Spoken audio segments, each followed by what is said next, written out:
Hello dear students, I am Dr. Chandrakala HT. In this video, under network layer, I'll be teaching you three types of address classes, class C, class D, and class E. I'll also be teaching you the rules followed at the network layer to assign host IDs and network IDs, and the concept of subnetting. Class C is one of the type of address class in which we assign IP addresses for small size networks. When we say small size networks, it means that less number of hosts are connected to these networks. The network ID in class C address is 24 bits long, whereas host ID is only 8 bits long. Hence, these addresses can support less number of hosts but more number of networks. So class C addresses are suited to those kind of networks which have multiple physical networks, but less number of hosts connected to each network. So in that sense, the networks are assumed to be small size networks. So in class C addresses, the first octet will always start with 110. The first 3 bits of the first octet will always be set to 110, and 21 bits next to these 3 bits, the next 21 bits from here will be utilized for network IDs, and 8 bits are utilized for host IDs. The total number of networks which can be addressed uniquely in class C is equal to 2 power 21, which is 20,97,152 network addresses. And the total number of hosts is 2 power 8 minus 2, which is equal to 254 host addresses. So the minus 2 is done as a matter of protocol, and these two addresses are utilized for reserved purposes. Hence, always whenever we find out the total number of hosts which can be generated using host ID, we always subtract it by minus 2. We subtract the total number of host addresses by 2 always.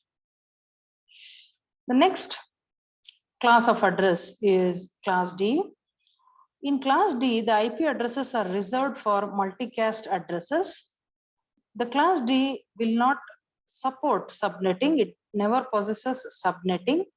The higher order bits of the first octet are always set to 1110 in class D, and remaining bits determine the host ID in any network. So you can observe here there are only host IDs, and to these hosts multicasting or multicast messages can be sent.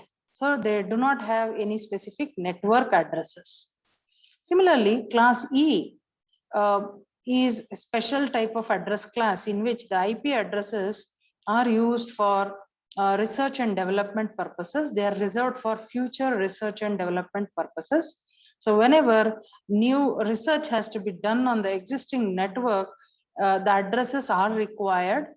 To generate such addresses, class E addresses will be used. The class E addresses also do not support subnetting.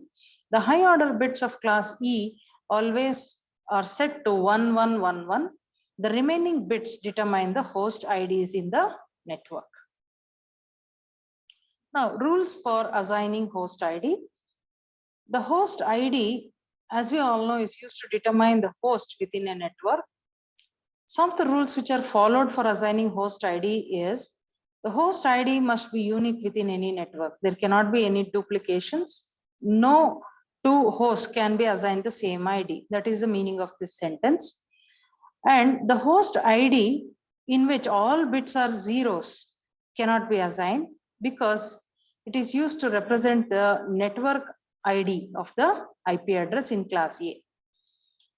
Similarly, the host ID in which all the bits are set to 1 cannot be assigned because it is reserved for the multicast addresses.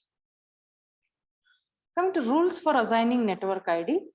If the hosts are located within the same network, local network, then they are assigned the same network ID. Some of the rules which are followed while assigning network ID are a network ID cannot start with 127 because 127 is used by class A addresses.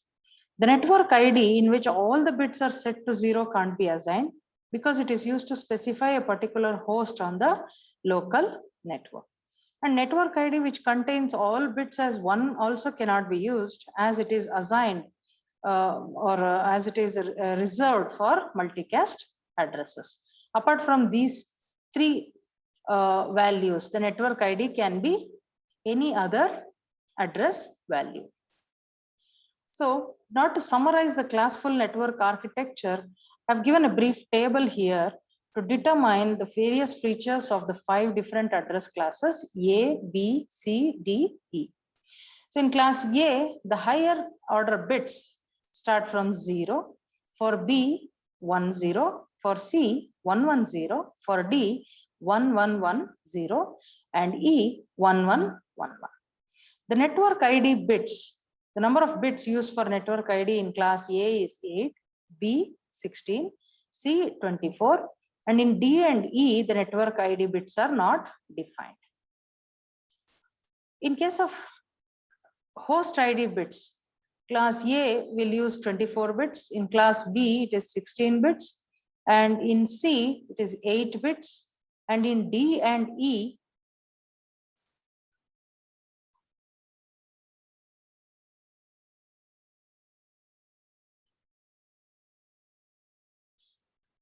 it is 28 bits to be more specific. And the number of networks which are supported in class A are 2 power 7, in class B 2 power 14, in class C 2 power 21, and not defined in case of D and E because they do not support network IDs. The number of hosts in case of class A is 2 power 24, 2 power 16, 28 bits, that is 2 power 28 in case of class C, and in D and E, it's not exactly defined. The range of addresses, the actual addresses for class A is 0000 to 127, 255, 255, 255. For B, it starts from 128.0.0.0 and ranges till 191.255.255.255. For class C, it starts from 192.0.0.0 and ranges till 223.255.255.255.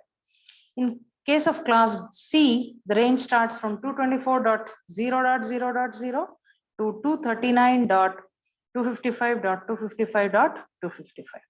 For class E, the address ranges from 240.0.0.0 to 255.255.255.255. So this is a brief summarization of various classes of addresses. Now coming to the concept of subnetting. Subnetting means organizing hierarchies within the network by dividing the host ID according to the network. For example, if the network ID is 150.29.x.y, we can organize the remaining 16 bits indicated by x.y in any way, like 4 bits for department, 4 bits for the LAN, and 8 bits for the host. So using this, we can give some structure to the host ID. This division is not visible for the outside world, but internally it can be used for security reasons. So they still, the outside world sees this as network number and host number only as a whole.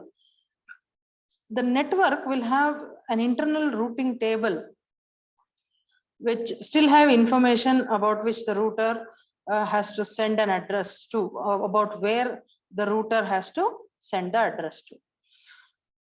Consider a case where we have 8 bits of subnet number and 8 bits of host number. So each router on the network must know about all the subnet numbers here.